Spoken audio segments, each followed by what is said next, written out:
الحمد لأهله والصلاة على أهلها أما بعد. محترمینو د څلورمې زنانې د عذاب سبب. څلورمه زنانه چې هغه په جهنم کې په داسې عذاب کې مبتلا وه چې پښې یې د تندي سره تړلې وې او لاسونه یې پر څټ باندې تړل سوي ولو او د جهنم په سکروټو کې هغه خوټ کېدله او د الله تعالی له طرفه دغه سزا ورکول کېږي. دې زنانې په دنیا کې څه کړي وو او د دې زنانې په دنیا کې څنګه ژوند او زندگی وه، څه یې عمل او څه یې طرز او طریقه وه. پیغمبر صلی الله علیه و آله وسلم ورته وویله چې دې زنانې په دنیا کې دارنګه زندگی تېروله د جنابت او حیض او نفاس په غسل کې یې تاخیر او ځنډ کوي او د لمانځه په باره کې لاپرواهي کوله. چې کومه زنانه د واجب غسل په باره کې ځنډ او تاخیر کوي او تر خپل وخت یې ځنډوي او دارنګه چې د لمانځه په باره کې یې لاپرواهي کوي، پیغمبر صلی الله علیه و آله وسلم وایي چې د هغې زنانې سزا دا وه چې د دې پښې د سینې او د تندي سره تړل سوي وې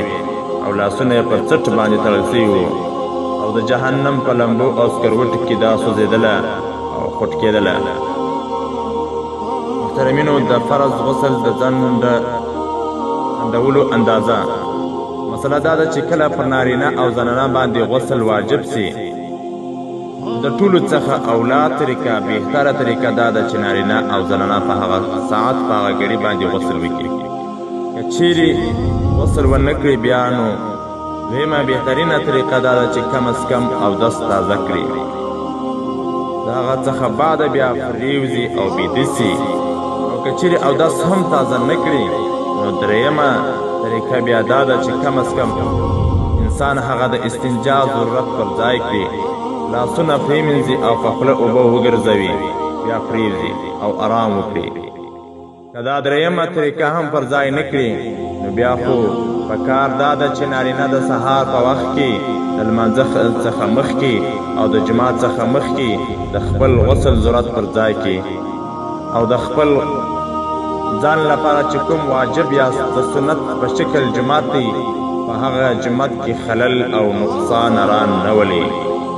او زنانه باید د لمر راختو څخه مخکې د خپل غسل ضرورت پر ځای کړي او باید خپل لمانځه ته تغییر ورنه کړي. لیکن که چیرې پر نارینه باندې غسل واجب سي یا پر یو زنانه باندې غسل واجب سي او دغه انسان د لمر تر راختو او تر داسې وخته پورې چې د جماعت او لمانځه ته خلل ورسېږي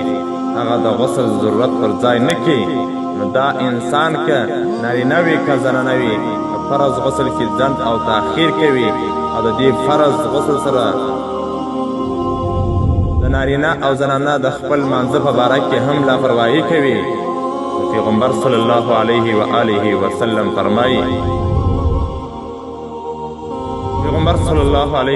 وسلم فرمایي چې دغه نارینه او زنانه چې کله په دغه عمل کې مبتلا وي نو ما د جهنم په کندو کې په بدترین عذاب کې لیدلي دي او د دوی لپاره په جهنم کې ډیر بدترین عذاب دی او په ډیر سخترین عذاب کې دی مبتلا دي. نو که چیرې زنانه وي او یا مردانه وي سړی وي غسل باندې اوښتې وي او غسل باندې فرض وي واجب وي نو بیا باید غسل پر خپل ټیم او پر خپل وخت وکړي. والسلام.